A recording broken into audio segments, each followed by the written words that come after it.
खबर यूपी के बलिया जनपद से है, जहां भोजपुरी अभिनेता एवं भाजपा सांसद मनोज तिवारी ने कांग्रेस और पश्चिम बंगाल की मुख्यमंत्री ममता बनर्जी पर निशाना साधते हुए आरोप लगाया कि देशभक्तों को जहरीला सांप बोलने वाली कांग्रेस और ममता दीदी अवैध रूप से आने वाले घुसपैठियों और रोहिंग्या की इस तरह से खातिरदारी करते हैं जैसे उनके करीबी लोग आ गए हैं। उन्होंने स्वतंत्रता संग्राम सेनानी मंगल पांडे को भारत रत्न दिए जाने की मांग को वाजिब करार दिया। भाजपा सांसद मनोज तिवारी ने बुधवार की देर रात्रि देश के पहले अमर शहीद मंगल पांडे के बलिदान दिवस पर उनके पैतृक गांव नगवा में परिवहन मंत्री दयाशंकर सिंह के द्वारा आयोजित कार्यक्रम में शामिल होने पहुंचे थे।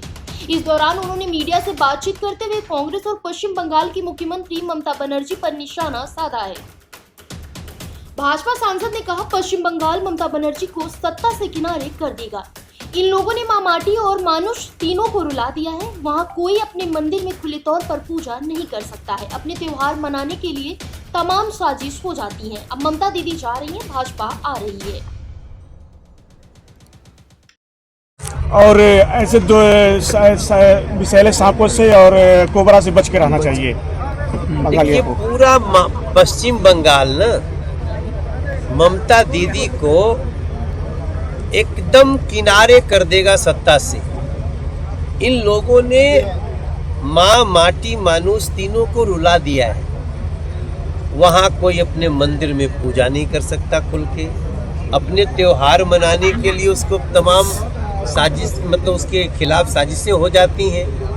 अब ममता दीदी जा रही है और भाजपा आ रही है और वहाँ पे भी कानून का राज होगा, भगवा लहराएगा और उसके फ्रस्ट्रेशन में जितना कुछ निकल रहा हो निकलने दीजिए।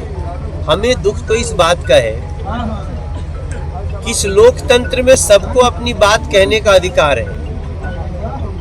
एक कांग्रेस पार्टी है और एक ममता दीदी है। ये लोग देशभक्तों को जहरीला सांप बोल रहे हैं और इलीगल घुसपैठियों को, जो रोहिंग्या बांग्लादेशी इलीगल घुस के आते हैं, उनको ऐसे खातिरदारी करते हैं जैसे पता नहीं उनके कौन से करीबी लोग आ गए। तो अब ये पश्चिम बंगाल से ममता दीदी का शासन का अंत हो जाएगा। ये मैं आपको पिछले 10 दिन तक वहाँ प्रचार करने और लगभग 18 सभा करने के बाद बता रहा हूँ।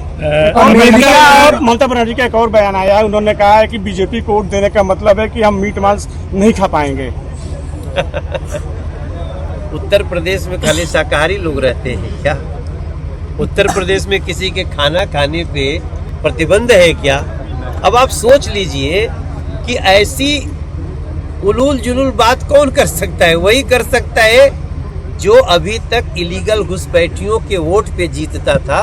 अब पश्चिम बंगाल में सनातनियों की सांसद जी, जिस तरह से अमेरिका ईरान के युद्ध में सीजफायर का हो गया, सीजफायर का हो गया और पाकिस्तान इसकी मध्यस्थता किया है, तो अखिलेश यादव का कहना है कि बीजेपी विश्व गुरु बनने का सपना देख रही है। यही एक अवसर था जो विश्व गुरु का सपना पूरा हो सकता था जब अमेरिका और ईरान के युद्ध को समझौता कराया। हमारी विदेश नीति चौपट होगी, उनका विदेश नीति चौपट है।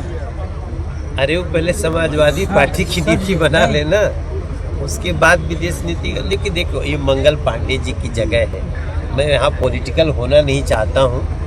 मैं सिर्फ इतना बता रहा हूँ कि भारत और भारत के प्रधानमंत्री मोदी जी ये वो पॉलिसी पे चल रहे हैं जहाँ पूरी दुनिया में हम शांति का माहौल बना रहे हैं। और ये जो कुछ भी हुआ है उसमें भारत का बहुत बड़ा रोल है। भारत का बच्चा बच्चा इस बात का गर्व करे। अब आप उस देश की बात करेंगे जिसको खुद के खाने के लाले पड़े हुए हैं। भारत की तुलना और किसी देशों से करना, ये देश में रहते हुए, मैं समझता हूँ बड़ा गुनाह है। फिलहाल इस खबर में बस इतना ही।